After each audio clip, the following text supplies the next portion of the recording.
घशातील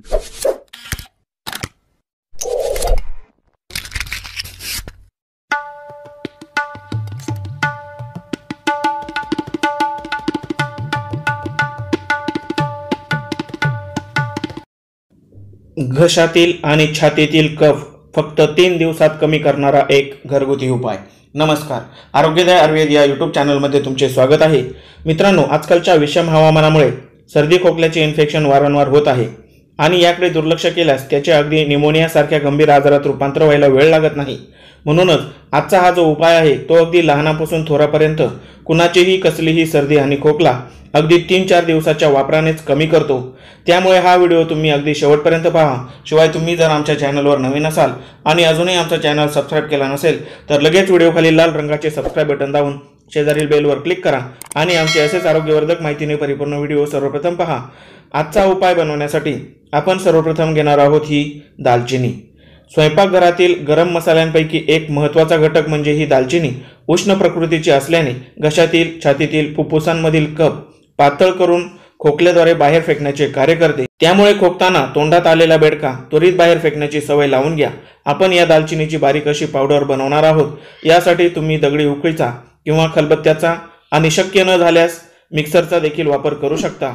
बाजारात मिळणारी दालचिनी पावडर वापरू नका, कारण त्यातील इसेन्शियल ऑइल एक्स्ट्रॅक्ट काढून घेतला जातो। आपण येथे 1 चमचा एवढी ही दालचिनीची पावडर घेणार आहोत। यानंतरचा दुसरा घटक म्हणजे ही मध। खोकल्यावर रामबाण असणारी ही मध सर्वपरिचित आहे। आता यामध्ये 1 चमचा एवढी ही मध ॲड करायची आहे। यानंतरचा पुढील घटक म्हणजे हे सैंधव मीठ। आपण आजच्या उपायासाठी चिमूटभर एवढे सैंधव मीठ यामध्ये ॲड करणार आहोत।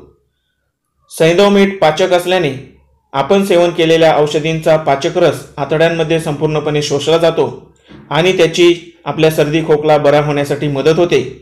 आता हे तीनही घटक व्यवस्थितपणे मिक्स करायचे आहेत। आता हा आपला उपाय तयार झाला। दिवसातून 2 वेळा याचे सेवन करायचे आहे। सकाळच्या नाश्त्यापूर्वी आणि रात्रीच्या जेवणापूर्वी किमान 3 तास आधी हा उपाय करायचा आहे, जेणेकरून याचा 100% रिझल्ट मिळतो। 3 ते 10 वर्षाच्या बालकांना याच्या अशा प्रकारे 2-3 बोटांचे चाटण द्यावे। त्यावरील व्यक्तींनी अर्धा ते 1 चमचा या प्रमाणामध्ये याचे सेवन करावे। 3-4 दिवसातच तुमचा कफ कमी होतो, पण हा उपाय तुम्ही नियमित 7 दिवस चालू ठेवला तर तुमची सर्दी आणि खोकला मुळापासूनच नष्ट होईल। कोरडा खोकला आणि दम्याचा खोकला असणाऱ्या व्यक्तींना पाव चमचा या प्रमाणात याचे 21 दिवस सेवन करायचे आहे। यामुळे कोरडा खोकला आणि दम्याच्या खोकल्याची उबळ म्हणजेच दम्याचा अटॅक येणे पूर्णपणे बंद होते। माहिती आवडल्यास इतरांनाही शेअर करा। धन्यवाद।